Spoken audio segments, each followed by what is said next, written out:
জীবনের উদ্দেশ্য ফিক্স করো। জীবনের উদ্দেশ্য একটাই, জান্নাত। জান্নাত পাওয়ার জন্য যা করা দরকার তাই করতে হবে। কোরআন হাদিস মেনে চলা থেকে শুরু করে আমল করা, আদব আখলাক সবকিছু এর মধ্যে চলে আসবে ইনশাআল্লাহ। আল্লাহ পাক তোমাকে পথ দেখাবেন। আগে তুমি জীবনের উদ্দেশ্য ফিক্স করো। পাপ হয়ে গেছে, হতাশ হবেন না। ওযু করবেন, জায়নামাজে দাঁড়াবেন, 2 রাকাত নামাজ পড়বেন, ওই পাপের কথা আল্লাহকে বলে ক্ষমা চাইবেন। ইনশাআল্লাহ আল্লাহ পাক আপনার গুনাহকে নেকি দিয়ে পরিবর্তন করে দিবেন ইনশাআল্লাহ।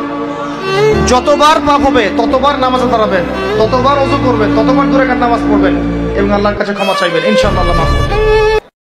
আল্লাহর কাছে ভিক্ষা চেয়ে নেবেন একটা দিনদার মেয়ে, যে আপনার জীবনটাকে ওই যে নবী সাল্লাল্লাহু আলাইহি ওয়াসাল্লামকে যেমন খাদিজা রাদিয়াল্লাহু আনহা সাপোর্ট দিয়েছেন, ঠিক এইভাবে সাপোর্ট দিতে পারে এমন একটা মেয়ে আপনার জীবনের জন্য যথেষ্ট। আর যদি এমন কাউকে পেয়ে যান, এমন কাউকে যদি পেয়ে যান, আর কোথাও পা বাড়াতে যায় না। নবী সাল্লাল্লাহু আলাইহি ওয়াসাল্লাম খাদিজা রাদিয়াল্লাহু আনহার কাছ থেকে যে মমতা, যে ভালোবাসা, যে সাপোর্ট পেয়েছেন, এটা বিরল। এই যুগে এমন মেয়ে পাওয়া হয়তোবা সম্ভব, কারণ এই যুগে তো আমরাও সাহাবীদের মতো না। আমরা যদি সাহাবীদের মতো না হতে পারি, আমরা মহিলা সাহাবীদের মতো স্ত্রী আশা করি কিভাবে?